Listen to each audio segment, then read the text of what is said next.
یا جد الحسن والحسین۔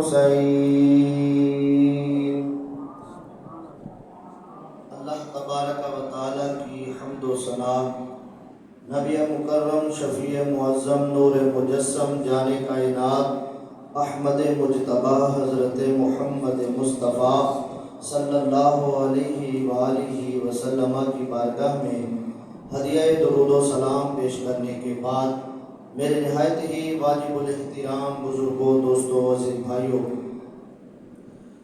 آج ہماری گفتگو کا عنوان حضرت سیدنا ابراہیم خلیل اللہ علیہ السلام کا ذکر خیر ہے۔ اللہ تعالیٰ کی بارگاہ میں دعا ہے مجھے کلمہ حق بیان کرنے کی توفیق عطا فرمائے اور ہمیں سن سنا کر اللہ تعالیٰ اپنے تمام نبیوں کی سچی پکی محبت عطا فرمائے۔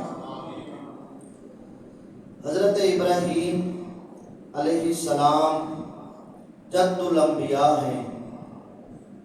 بہت سے جلیل القدر انبیاء علیہم السلام جو آپ کے بعد ہوئے وہ سب آپ کی اولاد میں ہیں۔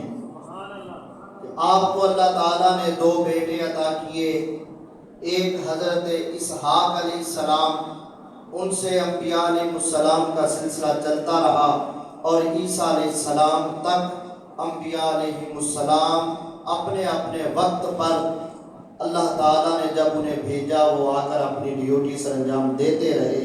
وہ سارے نبی جتنے عیسیٰ علیہ السلام تک آئے وہ حضرت اسحاق علیہ السلام کے ذریعے حضرت ابراہیم علیہ السلام کی اولاد میں تھے، اور دوسرے بیٹے حضرت اسماعیل علیہ السلام جنہیں ذبیح اللہ کہا جاتا ہے، ان کا لقب ہے ذبیح اللہ، اللہ کے نام پر انہیں ذبح کیا گیا۔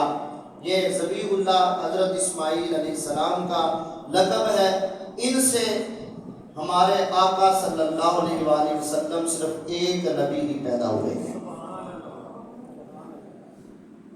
تو نبی پاک صلی اللہ علیہ وآلہ وسلم تک حضرت ابراہیم علیہ السلام سے لے کر جتنے نبی آئے ہیں وہ سب حضرت ابراہیم علیہ السلام کی اولاد میں ہیں۔ تو آپ جد الانبیاء آپ کا یہ لقب ہے۔ آپ کے والد کا نام تاریخ کے اندر ذکر کیا جاتا ہے۔ قرآن مجید کی آیات سے ایک شبہ پڑتا ہے کہ آپ کا والد آزر ہے، حالانکہ یہ بات درست نہیں ہے۔ آپ کے والد کا نام تارخ ہے، جو کہ موحد تھے، توحید پرست تھے، مومن تھے۔ آزر آپ کا والد نہیں، پھر اس کو اب کیوں کہا گیا؟ قرآن مجید میں باپ کیوں کہا گیا؟ کیونکہ حضرت ابراہیم علیہ السلام کے والد بچپن میں ہی وفات پا گئے تھے، اور ابراہیم علیہ السلام کی پھر پرورش آپ کے چچا آزر نے کی ہے۔ اس لیے اس مناسبت سے جب پالا اس نے ہے تو پالنے کی وجہ سے اس کو باپ کہہ دیا، ورنہ حقیقی باپ آپ کا وہ نہیں تھا۔ اگر حقیقی باپ آزر کو مان لیا جائے تو ابراہیم علیہ السلام کا والد پھر آزر ہوا اور وہ مشرک تھا۔ تو اس سے یہ لازم آئے گا کہ نبی پاک صلی اللہ علیہ وآلہ وسلم کے نسب میں اوپر کوئی مشرک ہے، حالانکہ احادیث طیبات میں یہ وضاحت حضور علیہ السلام نے خود فرما دی کہ میں پاک پشتوں سے پاک رحموں کی طرف منتقل ہوتا رہا۔ اس سے یہ سمجھ آتا ہے کہ نبی پاک صلی اللہ علیہ وآلہ وسلم کا نور جس ہستی کے اندر رہا وہ پاک ہے، جس مرد کی پشت میں تھا وہ بھی پاک ہے، اور جس ماں کے رحم میں منتقل ہوا وہ ماں بھی پاک ہے، کیونکہ حضور نے فرمایا کہ میں پاک پشتوں سے پاک رحموں میں منتقل، ہمیشہ پاک پشتوں سے پاک رحموں میں منتقل ہوتا رہا، یہاں تک کہ آمینہ کے بطن اطہر سے میں دنیا میں جلوہ گر ہوا۔ تو حضور صلی اللہ علیہ وآلہ وسلم کو اس مضمون کی بہت ساری احادیث ہیں، دلائل النبوہ میں بھی ہیں، تفسیر کبیر میں بھی ہیں، اور بہت ساری احادیث طیبات کی کتابوں میں موجود ہیں۔ تو اگر آزر کو آپ کا ابراہیم علیہ السلام کا باپ مان لیا جائے تو حضور کے نسب میں اوپر ایک مشرک کا آنا لازم آئے گا جو کہ حدیثوں کے خلاف ہے۔ اس لیے پھر ہمیں یہ بات ماننی پڑے گی کہ آزر آپ کا والد نہیں تھا، والد آپ کا تارک تھا، وہ مومن تھا۔ آزر چونکہ اس نے پرورش کی تھی، پالا تھا، اس لیے ابراہیم علیہ السلام کا باپ اس کو قرآن میں کہا گیا ہے۔ اس پر اور بہت سارے دلائل ہیں لیکن اس طرف نہیں جا رہا، بس یہ مسئلہ سمجھ لیں کہ آزر آپ کا چچا تھا۔ والد تارک، والدہ کا نام یا اونا ہے یا امیلہ ہے، دو نام ذکر کیے گئے۔ ابراہیم علیہ السلام جس دور میں آپ کی ولادت ہوئی وہ اس وقت کا جو بادشاہ ہے، بڑا جابر ظالم بادشاہ، دو بادشاہ بڑے ظالم ہوئے دنیا میں، ایک فرعون جو موسیٰ علیہ السلام کے دور میں تھا اور دوسرا نمرود۔ یہ دونوں خدائی کے دعوے دار تھے، اپنے آپ کو خدا کہتے، لوگوں سے سجدے کرواتے، لوگوں سے اپنی پوجا کرواتے تھے۔ تو نمرود کے دور میں ابراہیم علیہ السلام کی ولادت ہوئی۔ نمرود اپنی شان و شوکت کے ساتھ اپنی حکومت چلا رہا ہے۔ ایک دن اس کے نجومی اس کے پاس آئے، آ کر کہنے لگے ہمیں ہمارا علم یہ بتاتا ہے کہ ایک بچہ تیری سلطنت میں پیدا ہوگا اور تیری حکومت کو ختم کر دے گا، وہ ایک نیا دین لائے گا، لوگوں کو اس دین کی طرف بلائے گا۔ اس نے کہا پھر یہ تو کام ہی مشکل کوئی نہیں، میں ہونے دوں گا تو پیدا ہوگا نا۔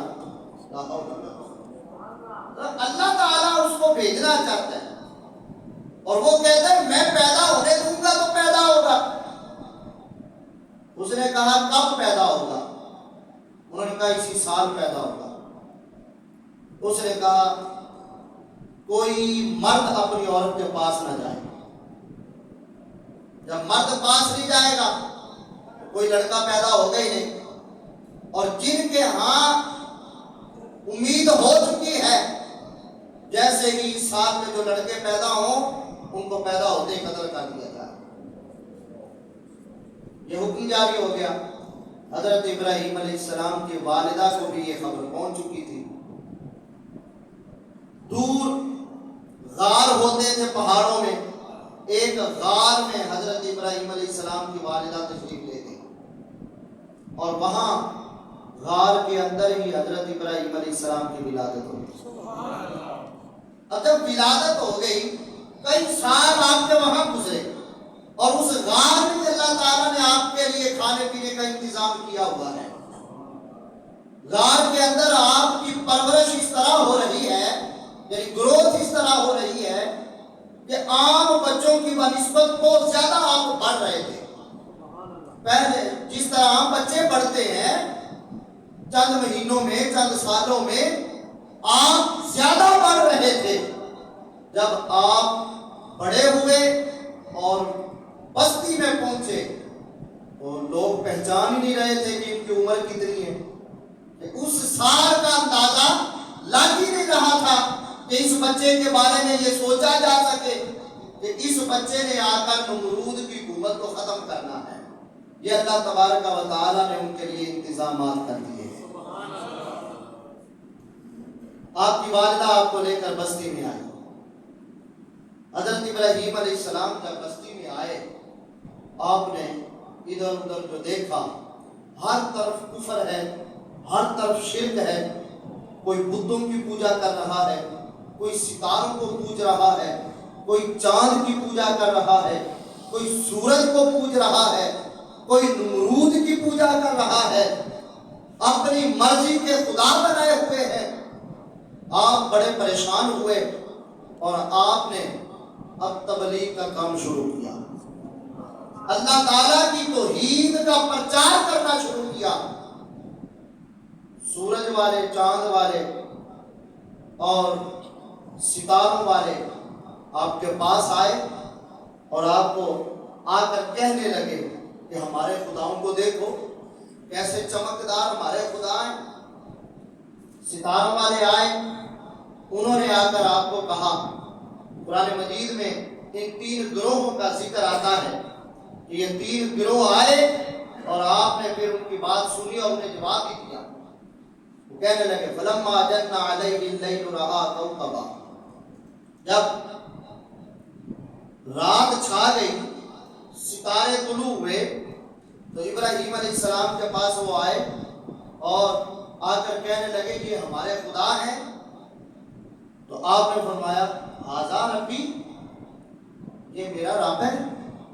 اب مطلب تو یہی ہے، ھذا ربی کا مطلب یہ میرا رب ہے، لیکن اس کا انداز آپ ابراہیم علیہ السلام کا سمجھے، آگے والے جو کلمات ہیں اس سے سمجھ آتا ہے۔ جیسے ایک محلے میں ایک بندہ ہو اور وہ عالم نہ ہو، مسئلے بڑے بتاتا ہو، لوگ آ کر کہیں وہ بڑے مسئلے بتاتا ہے، اور جو علامہ صاحب اس علاقے کے ہوں وہ ان کو جانتے بھی ہوں، وہ کہ وہ علامہ ہے۔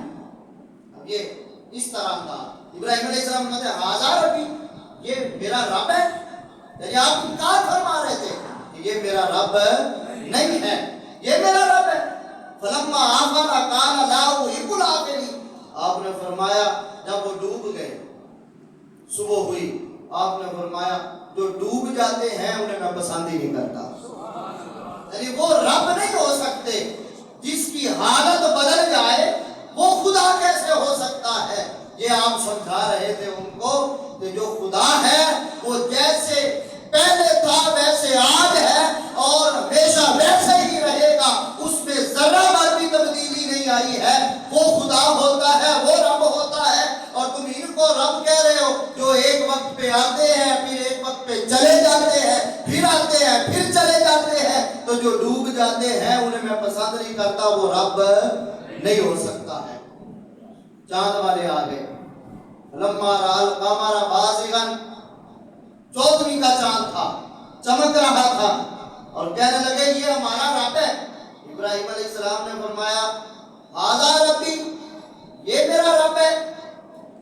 پھر اس کے بعد فرمایا فلما آفل قال لئن لم يهدني ربی لأکونن من القوم الضالین، فرمایا جب وہ ڈوب گیا، صبح ہوئی، اب سورج چاند کی روشنی ختم ہو گئی، تو ابراہیم علیہ السلام نے فرمایا اگر میرے رب نے مجھے ہدایت نہ دی ہوتی تو میں بھی تم جیسی گمراہ قوم میں سے ہو جاتا، لیکن میرے رب نے مجھے ہدایت دی ہے۔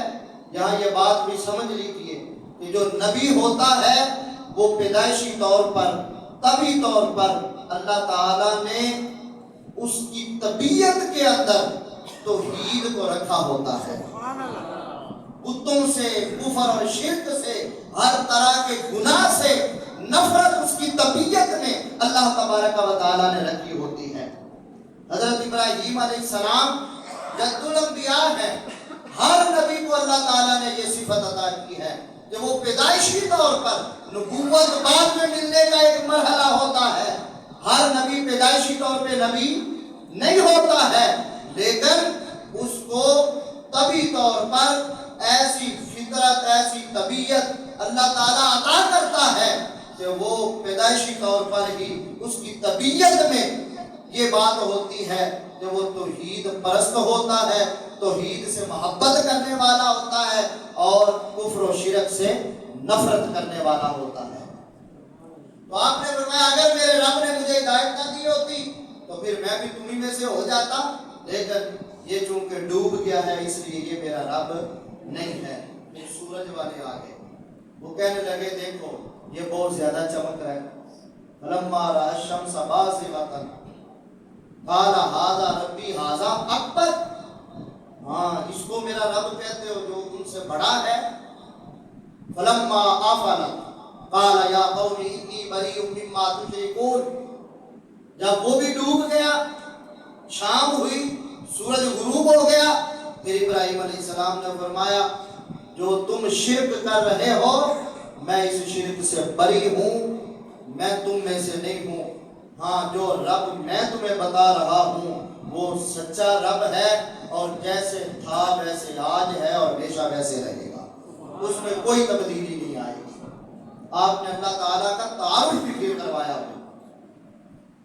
اب آپ کو کھلم کھلا تبلیغ کا حکم ہو گیا اللہ تعالیٰ کی طرف سے، گھر سے تبلیغ شروع کی۔ کہاں سے؟ گھر سے۔ اور یہ فلسفہ ہے سمجھانے کا کہ بندہ باہر تبلیغ کرتا رہے اور گھر میں کسی کو کچھ نہ بتائے، یہ بات نہیں ہے۔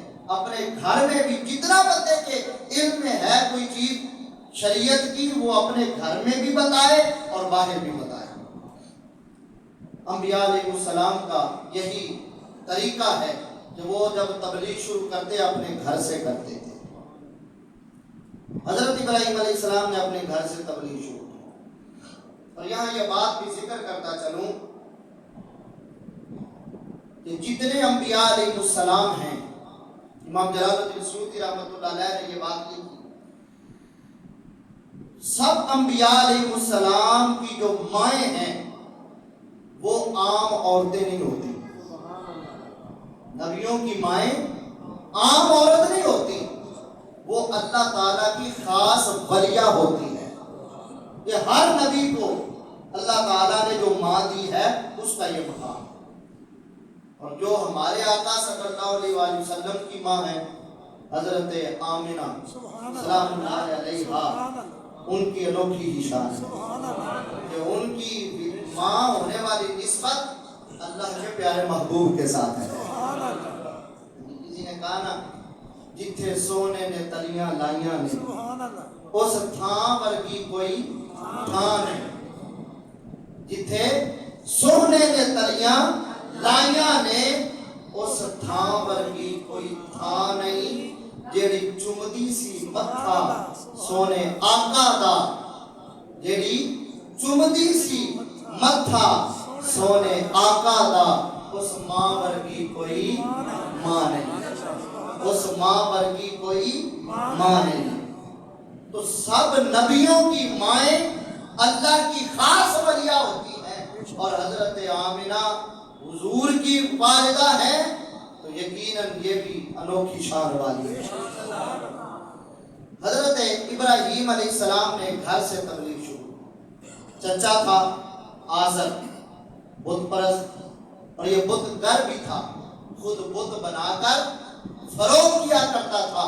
حضرت ابراہیم علیہ السلام نے اس سے بات چیت کی، مکالمہ اس کے ساتھ جو بار بار ہوا وہ قرآن مجید میں کئی مقامات پہ اللہ تعالیٰ نے ذکر کیا ہے کہ یہ کہنے لگا، حضرت ابراہیم علیہ السلام نے اس سے کہا وَإِذْ قَالَ إِبْرَاهِيمُ لِأَبِيهِ آزَرَ أَتَتَّخِذُ أَصْنَامًا آلِهَةً إِنِّي أَرَاكَ وَقَوْمَكَ فِي ضَلَالٍ مُبِينٍ۔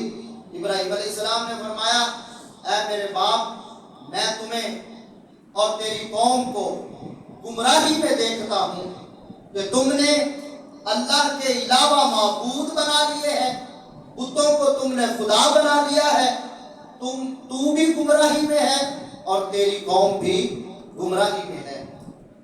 اتنی بات کی، پھر اس کے بعد اسے کہا ابراہیم علیہ السلام نے اِذْ قَالَ لِأَبِيهِ لِمَ تَعْبُدُ مَا لَا يَسْمَعُ وَلَا يُبْصِرُ وَلَا يُغْنِي عَنْكَ شَيْئًا، تم ایسوں کی پوجا کرتے ہو جو نہ سنتے ہیں نہ دیکھتے ہیں نہ تمہارے کسی کام آتے ہیں، ایسوں کی کیوں تم پوجا کرتے ہو؟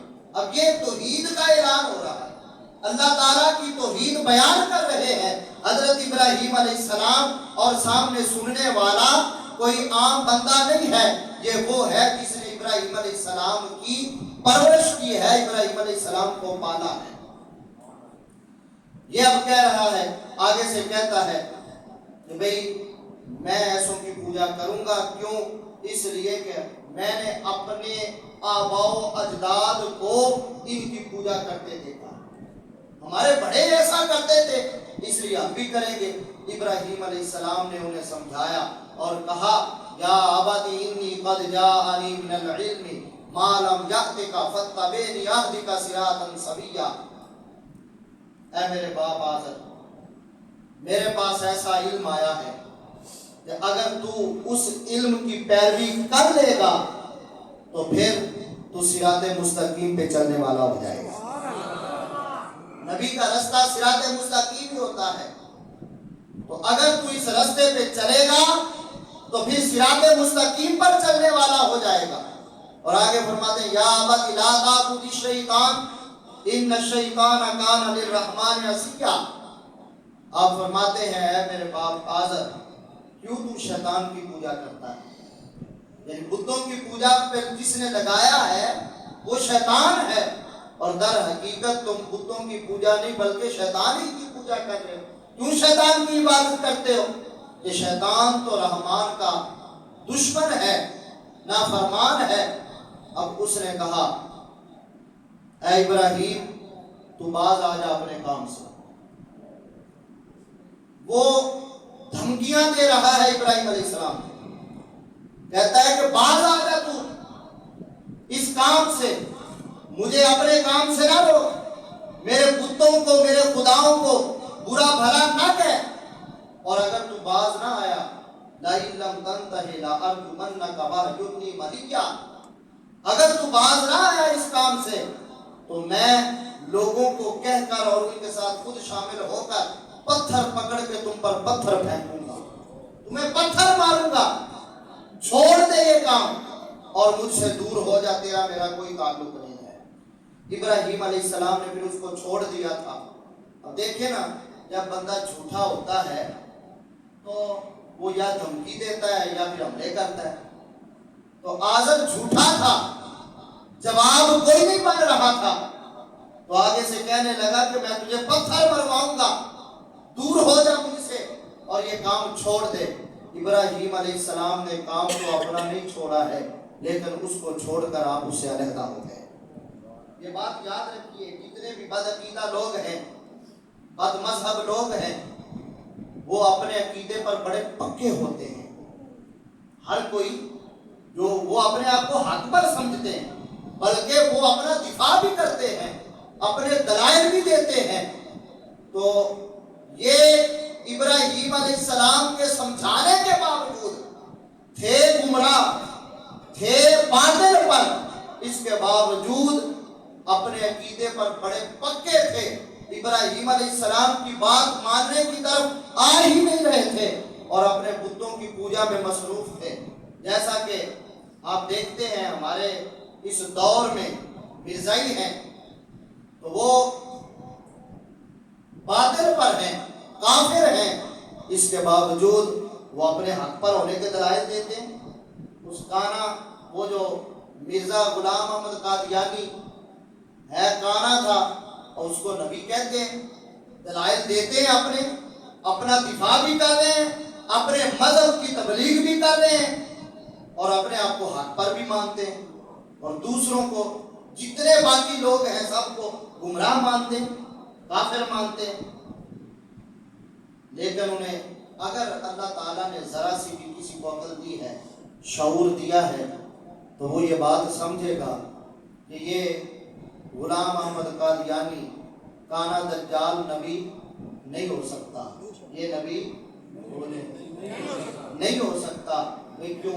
جب ابو بکر جیسی ہستی نہیں نبی ہے، جب عمر جیسی ہستی نبی نہیں ہے، عثمان غنی، مولا علی جیسی ہستیاں نبی نہیں ہیں، مولا حسن، مولا حسین جیسی ہستیاں نبی نہیں ہیں، اور حضرت عمر تو وہ ہیں جن کے بارے حضور نے فرمایا تھا کہ میرے بعد اگر کوئی نبی ہوتا، عمر کا نام مومن تو محبت سے لیتے، شیطان ڈرتا ہے، ہم تو ایمان والے ہیں، عمر کے ماننے والے ہیں، میرے بعد کوئی نبی ہوتا تو عمر ہوتا، جن کے بارے حضور نے یہ فرمایا ہے کہ میرے بعد کوئی نبی ہوتا تو عمر ہوتا، وہ ہستی اپنے آپ کو نبی نہیں کہہ رہی ہے۔ اور مولا علی کہ جن کے بارے حضور نے فرمایا تھا کہ علی، میں نے جو کچھ اپنے رب سے اپنے لیے مانگا وہ تیرے لیے بھی مانگا ہے لیکن میرے بعد نبی کوئی نہیں ہے. یعنی وہ سب کچھ تجھے مل گیا جو مجھے اللہ نے دیا ہے، لیکن چونکہ میں نبی ہوں نبوت تجھے نہیں ملے گی. تو نبی ہونے کا اعلان تو علی نے بھی کوئی نہیں کیا ہے، عمر نے نہیں کیا ہے. یہ وہ لوگ ہیں جنہیں میرے آقا نے پالا ہے، یہ میرے آقا کے پر تربیت یافتہ ہیں. تو میرے آقا کے تربیت یافتہ ہیں، مسجد نبوی کے امام ہیں، صحابہ کو نمازیں پڑھانے والے ہیں. تو جب وہ نبی نہیں ہو سکتے ہیں تو انگریز کا پالا ہوا دجال کانا نبی کیسے ہو سکتا ہے؟ نعرہ تکبیر، نعرہ رسالت، نعرہ تحقیق، نعرہ حیدری، تاجدار ختم نبوت، تاجدار ختم نبوت، تاجدار ختم نبوت. تو یہ اپنے دلائل دے رہے ہیں، اسے نبی مانتے ہیں، حالانکہ بد عقیدہ لوگ ہیں، کفر پر ہیں، باطل پر ہیں، وہ پکے ہیں اپنے عقیدے پر. ابراہیم علیہ السلام انہیں دعوت توحید کی طرف دے رہے تھے، وہ ماننے کی طرف نہیں آ رہے تھے. کئی سال تبلیغ کرتے رہے،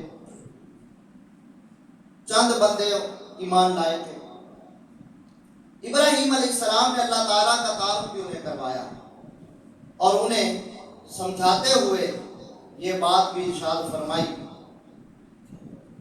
ابراہیم علیہ السلام نے فرمایا اذ قال لأبیہ وقومہ ماذا تعبدون. آپ نے ان سے سوال کیا اے میرے باپ آزر اور اے اس کی قوم، کیوں تم ان بتوں کی پوجا کرتے ہو؟ قالوا نعبد اصناما فنظل لها عاکفین. وہ کہنے لگے دلائل ہم کوئی نہیں جانتے، ہم کوئی دلائل کا رد کرنا بھی نہیں جانتے، بس وہ کہنے لگے ہم بتوں کی پوجا کرتے ہیں، بس کرتے ہیں. فنظل لها عاکفین، اور ہم یہ کرتے رہیں کہ ہم چھوڑنے والے نہیں ہیں. یعنی ہم جیسے بندہ اعتکاف بیٹھ جاتا ہے، اعتکاف کا مطلب یہ ہوتا ہے کہ ایک جگہ پر بندہ آ کے بیٹھ گیا ہے، اللہ کے گھر میں آ کے بیٹھ گیا ہے اور آ کر بندہ رب کو یہ عرض کرتا ہے کہ مولا سب کچھ چھوڑ کے تیرے در پہ آ گیا ہوں، اب تو بخشش لے کے ہی جاؤں گا، اب جھولی بھر کے ہی جاؤں گا. یہ اعتکاف کا مطلب ہوتا ہے. تو وہ کہنے لگے ہم اعتکاف کرنے والے، ہم تو اپنے بتوں کی پوجا کو نہیں چھوڑیں گے، ہم تو ان پر ہی پڑے رہیں گے. ابراہیم علیہ السلام پھر سمجھاتے ہیں، فرماتے ہیں هل يسمعونكم اذ تدعون او ينفعونكم او يضرون. اور تمہیں کیا ہو گیا جو سنتے نہیں تمہاری، جو تمہیں دیکھتے نہیں ہیں، تمہیں کوئی نفع نہیں پہنچا سکتے، تمہیں کوئی نقصان نہیں پہنچا سکتے. تم ان کی پوجا کرو تو تمہیں کوئی فائدہ نہیں دیتے، تم ان کی پوجا نہ کرو تو تمہیں وہ کوئی نقصان نہیں دے سکتے، کیوں ایسوں کی پوجا کر رہے ہو؟ آپ نے فرمایا باز آ جاؤ اس کام سے. وہ کہنے لگے بل وجدنا آباءنا کذالک یفعلون، ہمارے باپ دادا یہی کام کرتے تھے، ہم چھوڑنے والے نہیں، یہی کرتے رہے.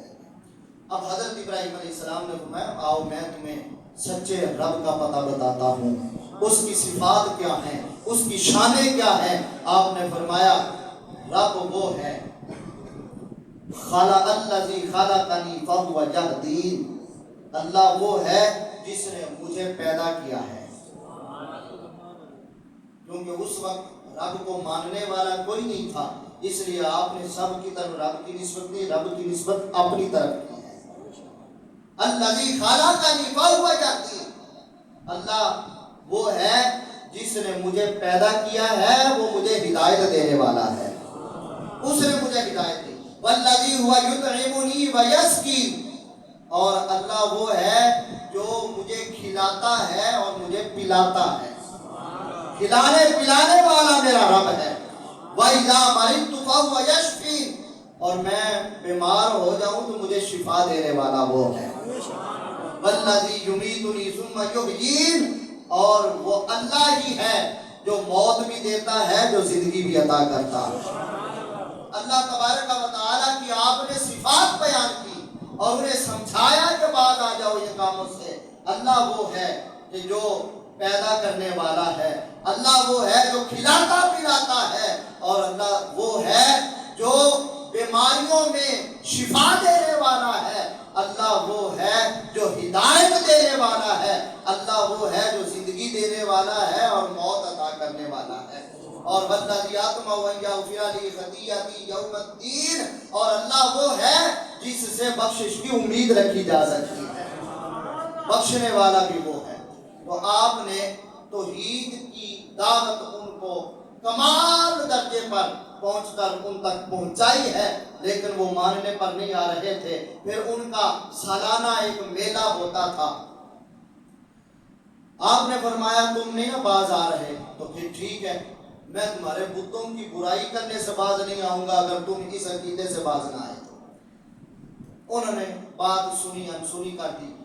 ان کا سالانہ ایک میلہ ہوتا تھا، اور اس میلے میں وہ جاتے تھے، جانے سے پہلے مختلف قسم کے عمدہ اور لذیذ کھانے پکاتے۔ وہ کھانے بت خانہ تھا، وہاں بتوں کے سامنے رکھتے، اس نیت پر کہ یہ ہمارے خدا ہیں، ان کے قرب میں ہم یہ کھانے رکھیں گے، پھر جب آئیں گے تو آ کر ان کی طرف سے یہ ہمارے لیے ایک تبرک سا ہو جائے گا، اور یہ ہمارے لیے بڑے برکت والے کھانے ہو جائیں گے، پھر آ کر ہم کھائیں گے۔ اب یہاں یہ بات بھی ذکر کروں کہ ان بت خانے کو اور مزارات کو آپس میں جوڑا نہ جائے۔ وہ بت خانے ہیں جہاں اللہ کے دشمن غیر اللہ اور بت پڑے ہوئے ہیں جن کی وہ پوجا کیا کرتے تھے، اور مزارات پہ جو ایمان والے جاتے ہیں تو وہاں صاحب قبر کو اللہ کا غیر سمجھ کر اور اللہ کے مقابلے میں سمجھ کر اور اس کو خدا سمجھ کر نہیں جاتے ہیں، بلکہ اللہ کا بندہ سمجھ کر اس کے قرب میں جاتے ہیں۔ اور جو اللہ کے محبوب بندے ہوتے ہیں وہاں اللہ کی رحمتیں برستی ہے، اور جہاں اللہ کی رحمت برستی ہے وہاں پر پہنچ کر اگر بندہ دعا کرتا ہے، رب سے مانگتا ہے، تو اللہ تبارک و تعالیٰ کی بارگاہ میں قبولیت کے چانسز زیادہ ہوتے ہیں کہ یہ رحمت والی جگہ ہے، یہاں برکت نازل ہو رہی ہے۔ تو وہ الگ جگہ ہے کہ الگ جگہ، تو وہ وہاں جا رہے تھے۔ اس کی تیاری میں ابراہیم علیہ السلام نے پھر بات کی تھی کہ تم جاؤ نا، پیچھے آؤ گے تو تمہارے خداؤں کا ستیہ ناش ہوا پڑا ہوگا۔ تو وہ میلے میں چلے گئے، ابراہیم علیہ السلام بت خانے میں چلے گئے۔ یہاں سے انشاءاللہ العزیز پھر یہ تذکرہ کیا جائے گا۔ اللہ تبارک و تعالی ہمیں تمام انبیاء علیہ السلام اور بالخصوص حضور صلی اللہ علیہ وسلم کی سچی حقیقی محبت عطا فرمائے۔